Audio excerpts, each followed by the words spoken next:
మట్టితో మలిచిన రంగురంగుల రసాయనాలతో ముస్తాబైన భక్తితో కొలిస్తే ఇట్టే కరుణిస్తాడు బజ్జగణపయ్య. గణనాథుడి ప్రతిమలపై వివాదాలు చుట్టుముట్టిన రూపాలు ఎన్నున్నా భక్తుల విశ్వాసం ముందు అవి తేలిపోతున్నాయి.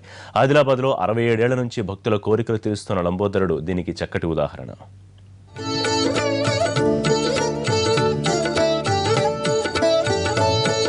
మట్టితో తయారు చేయలేదు, పర్యావరణానికి హాని కలిగించే రసాయనాలు వాడలేదు, కేవలం కర్రలతో ముస్తాబై భక్తుల కోరికలు తీరుస్తున్నాడు.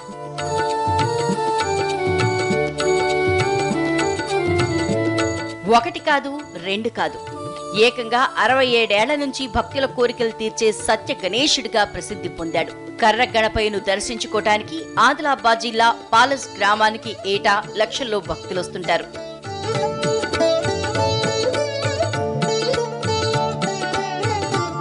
చోటామోటా నాయకులు, ఎమ్మెల్యేలు, మంత్రులు కావాలన్నా, నిరుద్యోగులకు మంచి ఉద్యోగం రావాలన్నా కర్ర వినాయకుడిని దర్శించుకుంటే నెరవేరుతాయనేది భక్తుల విశ్వాసం.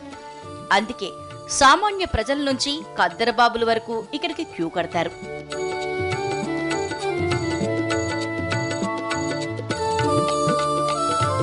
ఆదిలాబాద్ జిల్లా నిర్మల్ డివిజన్ కుబీర్ మండలం సెర్పల్లి గ్రామం నుంచి 4 కిలోమీటర్లు వెళ్తే పాలస్ గ్రామం వస్తుంది.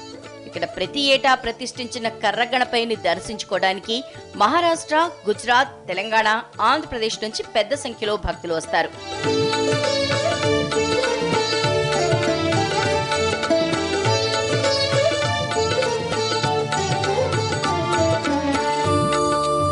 పంతొమ్మిది 1948లో మహారాష్ట్రలో స్థిరపడ్డ నిర్మల్ కళాకారుడు పోలకొండ గుండాజీ 21 రోజుల పాటు భక్తి శ్రద్ధలతో రుగుకట్టెతో ఈ కర్ర వినాయక విగ్రహాన్ని తయారు చేశాడని స్థానికులు చెప్తారు.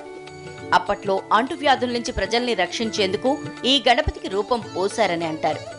అప్పట్నుంచి 67 ఏళ్లుగా భక్తుల కోరికలు తీర్చే సత్యగణేశుడిగా పూజలు అందుకుంటున్నాడు.